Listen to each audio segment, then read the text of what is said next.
Alhamdulillah para bapak dan ibu yang dirahmati Allah. Alhamdulillah di kesempatan subuh yang penuh berkah ini kita masih diberikan berbagai nikmat oleh Allah Subhanahu wa taala.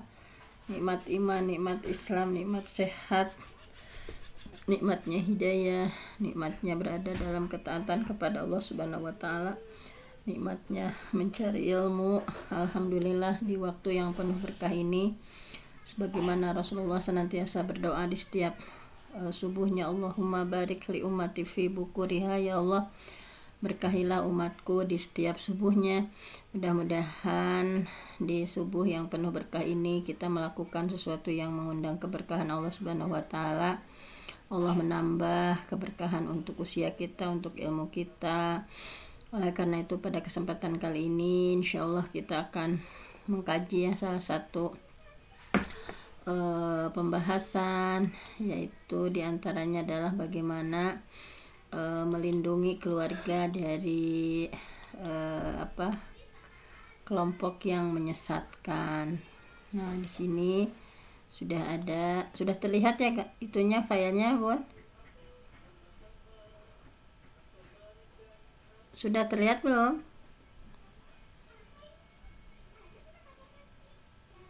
Sudah, Bun. Udah ya. Baiklah. Tema Ya. siap. Tema kajian kali ini kita akan membahas mengenai bagaimana melindungi keluarga ya dari pemikiran-pemikiran yang menyimpang. Nah, Bunda sudah terlihat. Sudah jelas. Sudah ya.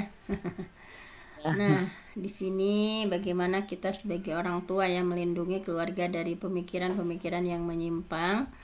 Bagaimana menjaga komitmen keluarga bahwa dalam melaksanakan nilai-nilai Islam yang benar ya, sehingga semuanya baik suami istri anak saling menjaga, saling mengingatkan, saling melindungi ya dari pemikiran atau ajaran yang salah, pemikiran yang menyimpang. Nanti kita akan mengenal seperti apa dan bagaimana ya di antara pemikiran-pemikiran yang menyimpang itu yang sekarang sudah sangat marak ya.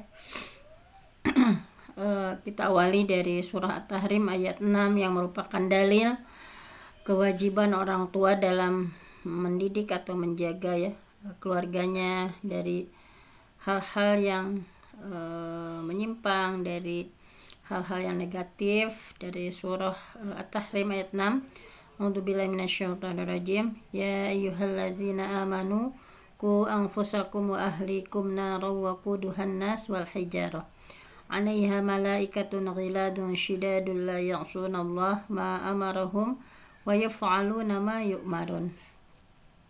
Dari surah At-Tahrim ini merupakan kewajiban kita sebagai orang tua untuk menjaga diri, menjaga keluarga ya dari api neraka, dari sesuatu yang bisa mencelakakan ya, dari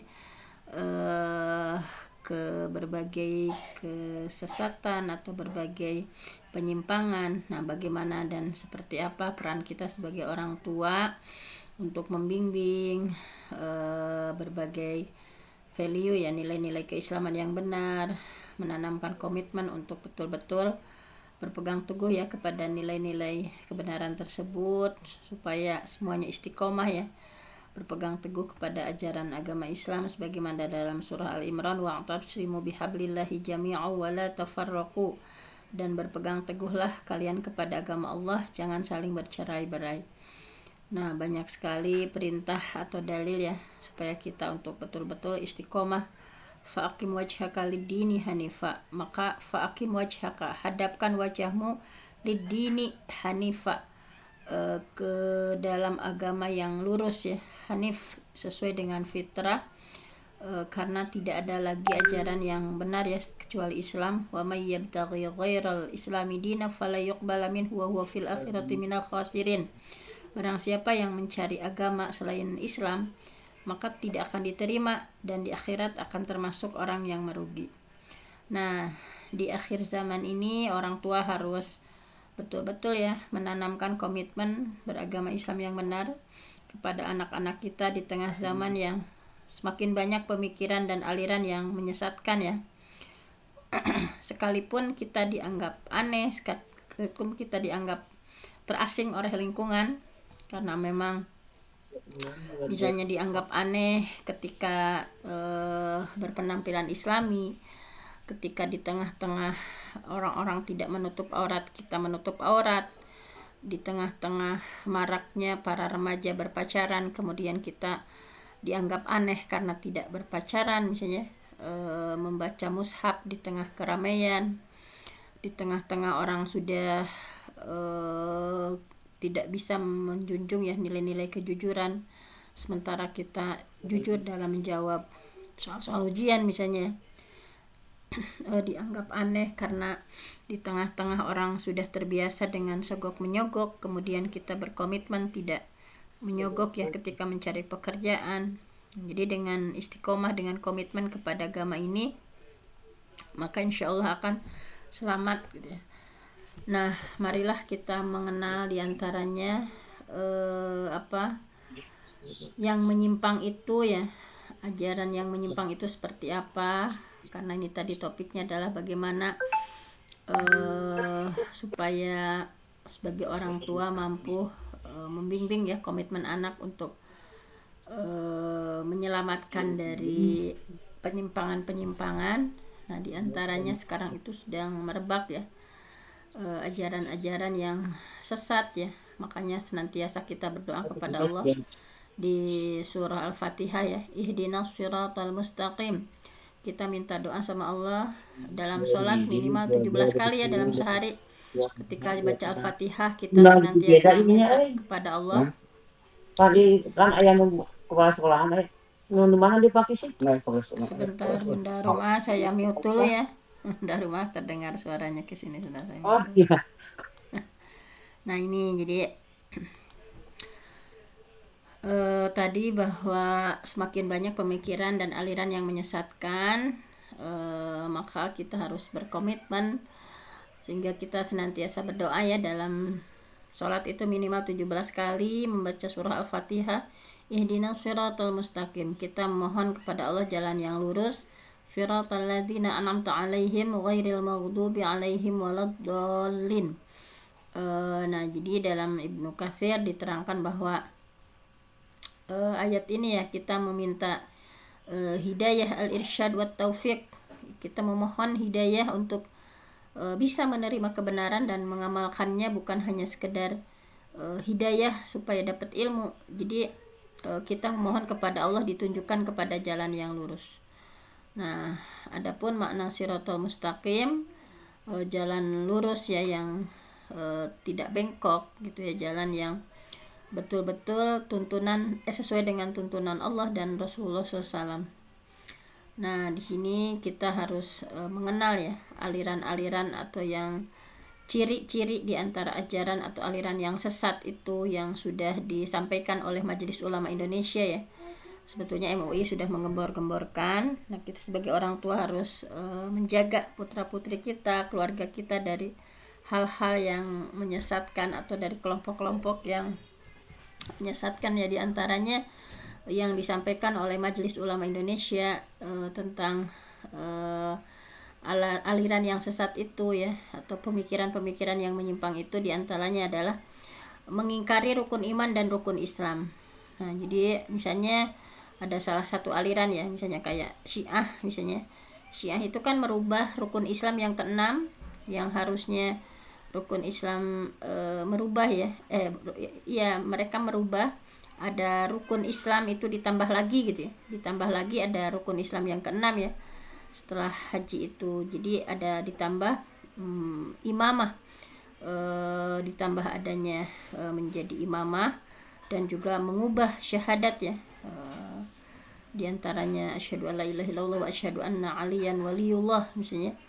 Nah, kemudian kita juga harus menjelaskan kepada putra-putri kita dan keluarga kita bahwa diantaranya ciri juga yang menurut Majelis Ulama Indonesia ya, ciri aliran yang sesat itu adalah meyakini dan atau mengikuti akidah yang tidak sesuai dengan dalil Quran dan Sunnah. Karena ada kelompok-kelompok tertentu yang meyakini dan mengikuti akidah yang enggak sesuai dengan dalil syar'i ya, tidak sesuai dengan Quran, tidak sesuai dengan Sunnah Rasulullah SAW. Misalnya ada kelompok yang meyakini atau meramalkan ini sudah dulu sempat heboh ya. Dulu sempat heboh ada kelompok yang meramalkan kiamat itu akan terjadi di tahun 2012. Nah, ini misalnya ini kelompok-kelompok yang sesat dan menyesatkan ya. Mereka meyakini bahwa bisa meramalkan kiamat akan terjadi di tahun 2012. Padahal kita tahu bahwa kiamat itu adalah rahasia Allah. Innallaha indahu ilmus sa'ah. Sesungguhnya Allah hanya di sisi Allah lah ilmu sa'ah. Ilmu tentang hari kiamat itu hanya Allah yang tahu ya. Wa yunazzilul ghaits wa ya'lamu ma fil arham wa ma tadri nafsum madza taksibu ghadan wa ma tadri nafsun bi ayyi ardin tamut innallaha alimun khabir. Di surah Luqman sudah sangat jelas ya bahwa sesungguhnya hanya di sisi Allah ilmu tentang hari kiamat itu ya. Allah yang menurunkan hujan, Allah yang tahu apa yang ada di dalam rahim. Tidak ada seorang pun yang bisa tahu secara pasti ya apa yang akan diusahakannya besok. Tidak ada seorang pun yang tahu di bumi mana dia akan mati. Sesungguhnya Allah yang maha khabir, Allah yang maha tahu, maha meneliti gitu. Kemudian di antara ciri kelompok yang sesat dan menyesatkan itu adalah meyakini turunnya wahyu setelah Al-Quran. Maksudnya meyakini bahwa wahyu itu masih turun ya setelah Al-Quran. Contohnya misalnya ada dari Ahmadiyah ya, yang ketuanya adalah Mirza Ghulam Ahmad. Mereka meyakini ada kitab tazkirah ya, padahal kita sudah meyakini bahwa Al-Quran itu sudah sangat sempurna ya. Kemudian di antara ciri-ciri yang lain adalah mengingkari otensitas dan atau kebenaran Al-Quran. Nah, misalnya dalam salah satu kitabnya ya, dalam Al-Qurtubi dengan bukunya yang berjudul Lubang Hitam Agama, yang menganggap bahwa Al-Quran itu adalah hasil konspirasi jahat antara Utsman dengan para penulis Al-Quran, sehingga dianggap sebagai sesuatu yang usang gitu ya. Nah, bahwa padahal dalam surah Al-Hijr sudah sangat jelas ya bahwa inna nahnu nazzalna dzikra wa inna lahu lahafidun. Sesungguhnya kami yang menurunkan Al-Quran dan sesungguhnya kami benar-benar memelihara Al-Quran itu gitu ya. Kalau saja Allah memelihara, kemudian bagaimana kita mengatakan bahwa ada konspirasi di dalamnya, padahal Allah adalah sebaik-baik penjaga. Dan di antaranya kelompok Syiah ya berpendapat bahwa Quran yang ada di tangan kita itu sudah dipalsukan, dan mereka meyakini adanya Mushaf Fatimah. Ada meyakini Mushaf Fatimah. Nah, ini kelompok-kelompok seperti Ahmadiyah tadi yang meyakini ada kitab Tazkirah. Kemudian kelompok Syiah yang meyakini ada Mushaf Fatimah ya. Padahal mushaf yang kita pegang itu adalah sesuatu yang orisinil ya, karena Allah tadi menjanjikan di surah Al-Hijr, inna nahnu nazzalna dzikra wa inna lahu lahafidun. Sesungguhnya kami yang menurunkan Quran dan kami yang benar-benar memelihara gitu ya. Kemudian yang kelima adalah di antara ciri aliran yang sesat itu adalah melakukan penafsiran yang tidak berdasarkan kaidah tafsir. Nah, banyak sekarang ya yang menafsirkan Quran tidak berdasarkan kaidah tafsirnya. Misalnya contohnya seperti ada ya di antaranya mereka menafsirkan yayasannya tafsirnya kitab tafsirnya bernama Yasarnal Quran. Ada kelompok-kelompok tertentu ya yang mereka menyampaikan ya dalam buku kumpulan pemahaman Al-Quran, ayat bil ayat menyebutkan bahwa kita semua itu adalah turunan dari pembunuh gitu ya. Nah, ini penafsiran yang sesat gitu ya, diantaranya yang disampaikan oleh Ahmad Haryadi ya, yang mengaku mantan Ahmadiyah dengan tafsirnya bernama Yasarna Al-Quran. Juga ada kelompok tentang kumpulan pemahaman makna ayat di ayat ya, yang mereka menafsirkan bahwa kita semua nih manusia adalah turunan dari pembunuh, yaitu Qabil yang membunuh Habil. Kemudian ada pimpinan nabi palsu ya, di antaranya Ahmad Mossadegh yang mengartikan zakat itu diartikannya yang menjaga kebersihan mental dan spiritual, dan masih banyak lagi ya tafsir-tafsir yang tidak sesuai dengan kaidah tafsir yang sudah ditetapkan. Kemudian kita juga harus mengetahui ciri-ciri bahwa itu adalah Islam yang sesat, diantaranya mengingkari mengingkari kedudukan hadis Nabi sebagai sumber ajaran Islam. Jadi mereka mengingkari bahwa hadis Nabi itu adalah sebagai sumber ajaran Islam. Misalnya, contohnya ya, mereka diantaranya ada ini ya, Ahmad Haryadi, mantan mubalik Ahmadiyah, yang merubah waktu ibadah haji ya, dan merubah pakaian ihram, dan mereka menyampaikan bahwa dalam paham Qur'aninya menganggap tidak ada syariat zakat fitrah, tidak ada syariat zakatul mal gitu ya, karena mengingkari kedudukan hadis Nabi. Kemudian di antara ciri yang lain, di antara kelompok yang sesat itu adalah melecehkan dan merendahkan para nabi dan rasul.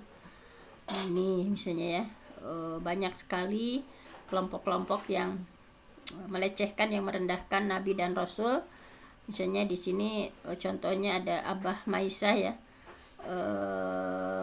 disampaikan bahwa mereka menyebutkan bahwa istri Nabi itu sebanyak 41 orang ya, ini padahal dalam kisah-kisahnya ya istri Nabi itu 9 gitu ya, tetapi dari salah satu sumber, misalnya ini Abah Maisah kurung Faridoh Atras Al-Kindi menyampaikan bahwa istri Nabi itu berjumlah 41 orang. Itu dari mana gitu? Itu melecehkan dan merendahkan Rasulullah. Kemudian yang ke-8 adalah diantaranya mengingkari Nabi Muhammad sebagai Nabi dan Rasul terakhir. Nah, ini kita harus mengetahui dengan cermat bahwa sebuah kelompok itu adalah kelompok sesat dan menyesatkan ya, diantaranya mengingkari Nabi Muhammad sebagai Nabi terakhir, Nabi Muhammad sebagai Rasul terakhir. Kalau kita sudah sangat yakin ya bahwa Rasulullah adalah khatamun nabiyyin, penutup para nabi.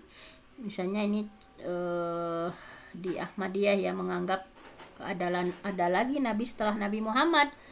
Di Ahmadiyah mereka meyakini ada Mirza Ghulam Ahmad. Jadi mereka meyakini ada nabi yang turun setelah Nabi Muhammad ya. Paham Ahmadiyah diantaranya mereka meyakini bahwa setelah Nabi Muhammad turun lagi nabi setelahnya, yaitu bernama Mirza Ghulam Ahmad. Namun mereka meyakini tidak ada lagi yang turun setelah nabi mereka, yaitu Mirza Ghulam Ahmad. Kemudian pengajian paham Qur'ani juga ya menganggap bahwa pada setiap perkumpulan itu ada nabi dan ada rasulnya. Ini jadi kita harus hati-hati dalam sebuah komunitas atau dalam sebuah perkumpulan. Nah, jadi semacam ini ya, mereka meyakini ada lagi nabi setelah Nabi Muhammad ya. Apalagi tadi dalam pengajian paham Qur'ani Tatang Nana yang menganggap bahwa setiap perkumpulan itu pasti ada nabi dan ada rasulnya. Padahal dalam surah Al-Ahzab kita sebagai paham Quran Sunnah ya meyakini bahwa Rasulullah itu adalah penutup para nabi. Maka Muhammadun aba ahadim mirijalikum walakin Rasulullah wa khataman nabiyyin. Muhammad itu sekali-kali bukan bapak dari seorang laki-laki di antara kalian, tetapi Rasulullah itu adalah khataman nabiyyin, penutup para nabi.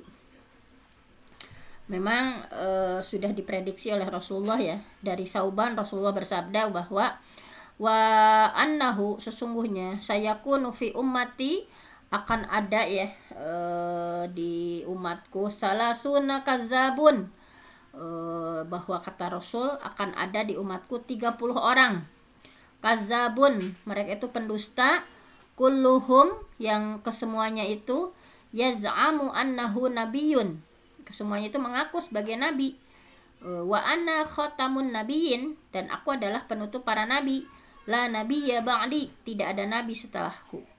Ini memang sudah diprediksi oleh Rasulullah ya, banyak yang akan mengaku menjadi nabi. Di sini Nabi menyampaikan bahwa wa annahu sayakunu fi ummati salasun kadzabun, akan ada di umatku 30 pendusta, semuanya mengaku-ngaku menjadi nabi. Kulluhum yaz'amu, semuanya meyakini annahu nabiyun, mereka meyakini bahwa mereka sebagai nabi. Padahal kata Rasul, wa ana khatamun nabiyyin, aku sudah tegaskan bahwa aku penutup para nabi, la nabiyya ba'di, tidak ada nabi setelahku. Ini ya. Kemudian yang kesembilan adalah diantara ciri-ciri kelompok yang menyesatkan itu mengubah pokok-pokok ibadah yang sudah ditetapkan oleh syariat. Jadi mereka senang mengubah-ubah pokok ibadah yang sudah ditetapkan oleh syariat. Misalnya di Syiah ya, mereka itu merubah tata cara azan itu nggak sama dengan kita ya. Iqomah juga nggak sama, misalnya wudhunya, bacaan dan praktik sholatnya misalnya. Misalnya ada Islam Al-Haq ya, yang di Garut yang sholat ke seluruh penjuru angin. Jadi ada kelompok tertentu ya, jadi mereka itu merubah-rubah pokok syariat agama gitu ya. Kayak tadi Syiah, azannya dirubah, iqomah dirubah, wudhunya dirubah, bacaan praktek sholat dirubah. Kemudian ini ada kelompok seperti di Garut ada Islam Al-Haq ya, yang sholatnya itu menghadapnya itu ke seluruh penjuru angin. Kemudian ada juga ya di Malang yang mengajarkan sholat itu dengan bilingual atau dua bahasa ya. Udah macam-macam sekarang itu ya. Padahal ajaran Islam itu sudah sangat sempurna gitu, nggak usah ditambah lagi, nggak usah dikurang lagi ya. Al-yauma akmaltu lakum dinakum wa atmamtu alaikum ni'mati wa raditu lakumul islama dina, bahwa kata Allah ya di surah Al-Maidah, pada hari ini ketika haji wada ya, aku sudah sempurnakan untuk kalian agama kalian, sudah aku cukupkan nikmatku dan sudah kuridhoi Islam itu sebagai agama bagi kalian. Itu bahwa Islam sudah sempurna, nggak usah ditambah-tambah lagi gitu ya. Kemudian yang ke-10 adalah kriteria aliran sesat yang ke-10 itu senang mengkafirkan sesama muslim tanpa dalil syar'i. Jadi mereka itu selalu menganggap di luar golongannya itu adalah kafir gitu. Itu hati-hati ya, bahwa mereka suka meyakini di luar kelompoknya adalah kafir. Misalnya contohnya di Ahmadiyah ya, mereka mengkafirkan kelompok yang bukan Ahmadiyah, itu mereka mentakfirkan ya, menganggap kafir di luar golongan mereka. Misalnya kayak Syiah juga ya, mereka mengkafirkan Siti Aisyah, mengutuk mengkafirkan Abu Bakar, kemudian mengkafirkan Umar, Utsman dan sahabat lainnya misalnya. Sehingga mereka itu banyak gitu ya yang mudah sekali untuk mengkafirkan orang di luar golongannya. Jadi ada 10 ya kriteria suatu itu disebut aliran sesat tadi ya. Ada 10 kelompok diantaranya tadi ya, yang mengingkari rukun iman, rukun Islam. Mereka tidak ada yang ditambah rukun imannya, rukun Islamnya ditambah, lain sebagainya. Kemudian meyakini akidah tidak sesuai syariat. Kemudian meyakini bakal turun wahyu ya setelah Al-Quran. Ada kitab Tazkirah, ada kitab yang lain-lainnya ya. Kemudian menafsirkan sesuatu tidak berdasarkan kaidah tafsir ya. Kemudian selanjutnya adalah mengingkari kedudukan hadis Nabi gitu, hanya meyakini Quran saja gitu ya. Hadis Nabi itu nggak dianggap gitu ya sebagai sumber ajaran Islam, juga Islam sesat. Kemudian melecehkan para nabi, kemudian mengingkari Nabi Muhammad sebagai nabi terakhir. Kemudian diantaranya mengubah pokok-pokok ibadah ya, syariat yang sudah ditetapkan kayak wudhu, sholat itu semuanya dirubah-rubah gitu. Kemudian mudah mengkafirkan ya, takfir, mudah mengkafirkan orang di luar golongannya gitu. Di luar golongannya mereka anggap kafir, sehingga halal darah, halal kehormatannya gitu. Itu jadi di akhir zaman ini kita sebagai orang tua harus betul-betul ya menanamkan bagaimana harus berhati-hati ya dari pemikiran dan aliran yang menyesatkan. Nah, bahwa Rasulullah SAW bersabda, innal islama bada'a goriban, sesungguhnya Islam itu bada'a dimulai ya, bermula goriban dalam keadaan asing, wa sayaudu goriban, dan Islam akan menjadi asing, kama bada'a, sebagaimana permulaan Islam. Fatuba lil ghuraba, maka beruntunglah orang-orang yang asing. Jadi bahwa di sini maksud dari Islam itu adalah asing ya. Di antaranya nanti juga Islam itu akan kembali asing ya. Islam akan kembali asing, bahwa dalam hadis ini bada al Islam ghariba sayakunu ghariba kama bada afatu balil ghuraba. Jadi Islam itu muncul dalam keadaan asing ya. Di permulaan Islam datang itu kan hanya sedikit sekali yang masuk Islam dan akan kembali asing. Maka beruntunglah bagi orang-orang yang asing. Jadi maksud dari hadis ini adalah bahwa Islam itu dimulai dalam keadaan asing, bahwa di Mekah ya kita tahu bagaimana keadaan Islam di awal-awal hijrah. Islam itu tidak dikenal, Islam itu tidak diketahui, tidak ada yang mengamalkan ya Islam kecuali hanya sedikit saja. Nah kemudian Islam akan tersebar ya, sudah tersebar di seluruh penjuru dengan jumlah yang sangat banyak, dan nanti Islam akan kembali asing di akhir zaman ya. Di akhir zaman Islam akan kembali asing seperti kemunculannya. Nanti Islam itu tidak dikenal baik ya, kecuali hanya sedikit saja yang masih mengamalkan syariat Islam gitu ya. Makanya fatu balil ghuraba, maka beruntunglah bagi orang-orang asing ya. Kila kemudian dalam riwayat lain di Rasulullah ditanya, ya Rasulullah, waman al ghuraba, wahai Rasulullah, siapa yang dimaksud dengan al ghuraba, orang asing itu? Rasulullah menjawab, alladzina yuslihuna idza fasadan nas, yaitu orang-orang yang mengadakan perbaikan di tengah manusia yang berbuat kerusakan. Jadi ghuraba itu orang yang konsisten berbuat kebaikan di tengah-tengah orang sudah berbuat zalim dan kerusakan. Humul ladzina yuslihuna ma afsadan nas min sunnati. Mereka adalah orang-orang yang memperbaiki sunnahku yang dirusak oleh para manusia. Nah, jadi seperti ini keadaan Islam ya. Karena itu pendidikan anak ya dalam berkomitmen kepada nilai-nilai Islam harus bisa membentuk ya sikap hidup berpedoman kepada Quran, berpedoman kepada hadis, sehingga hidup kita itu lurus ya, terhindar dari berbagai kesesatan. Supaya kita terhindar dari berbagai kesesatan, di sini ada tipsnya ya di hadis ya, hadis riwayat Al-Hakim, bahwa ini qad taraktu, sesungguhnya aku sudah meninggalkan, kata Rasul, fikum pada kalian, syai'aini, dua perkara, lan tadillu ba'dahuma, kalian tidak akan tersesat ya selagi kalian berpegang teguh kepada kitab Allah, yaitu kitab Allah, wa sunnati, dan sunnahku, yaitu sunnah Rasulullah Shallallahu Alaihi Wasallam.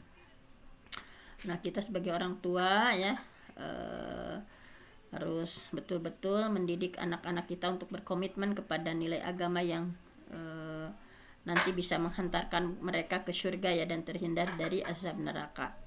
Nah, di sini kita diingatkan di surah An-Nisa ayat 115, wa may yushaqiqir rasul mim ba'di ma tabayyana lahul huda wa yattabi' ghayra sabilil mu'minin nuwallihi ma tawalla wa nuslihi jahannam wa sa'at masira. Barang siapa yang menentang Rasul ya, sesudah jelas kebenaran bagi Rasulullah dan mengikuti jalan yang bukan jalan orang mukmin, maka kami biarkan ia leluasa terhadap kesesatan. Hati-hati ya. Wa yattabi' ghayra sabilil mu'minin, mengikuti jalan yang bukan jalannya orang mukmin, nah, maka kami biarkan ia leluasa terhadap kesesatan yang sudah dikuasainya, dan kami masukkan ia ke dalam jahanam. Jahanam itu seburuk-buruk tempat. Nah, tadi adapun caranya ya supaya terhindar dari pemikiran yang menyimpang, pemikiran yang sesat. Yang pertama adalah menanamkan keyakinan tentang kebenaran yang terkandung dalam ajaran Islam. Nah, tentang akidahnya harus betul-betul itu gitu ya, harus betul-betul diajarkan. Memberikan pemahaman tentang nilai-nilai Islam itu harus berdasarkan Al-Quran dan berdasarkan Al-Hadis gitu ya. Memberikan pemahaman bahwa ini value-value nilai-nilai Islam yang benar itu harus sesuai dengan Quran dan hadis. Juga memberi contoh ya, langsung memberi qudwah, memberikan uswah ya, memberi contoh dan bimbingan bagaimana menerapkan akidah yang benar, ibadah yang benar, akhlak dalam kehidupan sehari-hari. Kemudian keempat, tidak memisahkan antara urusan dunia dan akhirat. Bahwa dalam Islam itu syumuliyah ya, tidak boleh kita seperti orang-orang sekuler ya, selalu memisahkan antara dunia dan akhirat. Bahwa dalam Islam itu urusan dunia dan akhirat itu adalah dalam satu kesatuan gitu ya. Nah, kemudian melaksanakan nilai-nilai Islam secara menyeluruh tanpa memilah-milih ya. Jadi harus secara kafah, secara menyeluruh, tidak boleh misalnya ya, hanya sebagian-sebagian. Memberikan pemahaman tentang ajaran dan pemikiran Islam yang salah ya, kayak tadi misalnya ajaran yang salah itu seperti ini cirinya, mereka yang suka menambah-nambah di rukun iman, rukun Islam misalnya. Kemudian bagaimana pokok-pokok syariat dalam agama itu dirubah-rubah misalnya, naik haji itu tidak ke Mekah tetapi kemana gitu ya. Kemudian banyak sekali paham-paham sekarang itu yang sesat gitu dan sangat menyesatkan. Kemudian mengkondisikan keluarga untuk senang belajar dan berguru kepada ulama solih ya. Nah, ini harus betul-betul terjaga. Kemudian mengkondisikan keluarga untuk disiplin hadir ya di majelis ilmu. Memang harus ada ustadznya ya, misalnya syekhnya ya, supaya betul-betul ilmu yang benar itu seperti apa. Kemudian membangun sikap teguh ya, berpegang teguh kepada kebenaran dan tegas menolak hal-hal yang batil. Kemudian melatih dan membiasakan untuk taat kepada nilai-nilai agama.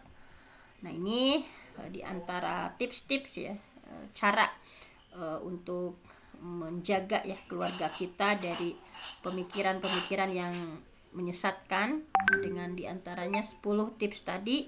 Mudah-mudahan kita bisa menjaga konsistensi ya, komitmen kita dengan keluarga untuk berdoa dan berharap kepada Allah senantiasa berada di jalan yang lurus ya, dijauhkan dari kelompok-kelompok yang sesat dan menyesatkan.